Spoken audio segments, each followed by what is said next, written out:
ফিরে এসেছেন পুলিশ সদস্যরা। থানায় থানায় কিন্তু শুরু হয়েছে কার্যক্রম। এই বিষয়ে বিস্তারিত জানিয়েছেন সহকর্মী নয়ন বড়ুয়া।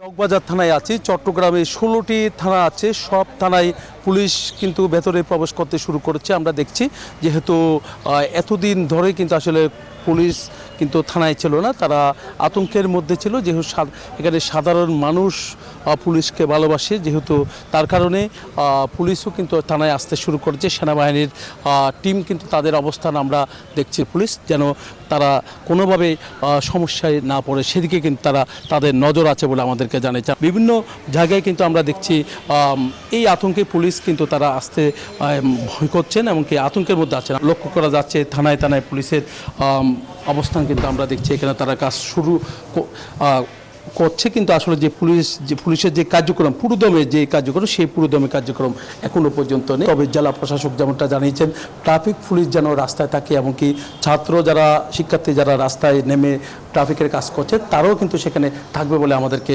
জানিয়েছেন। তো এই ছিল আমার এখানকার সর্বশেষ। ফিরে যাচ্ছে আপনার কাছে।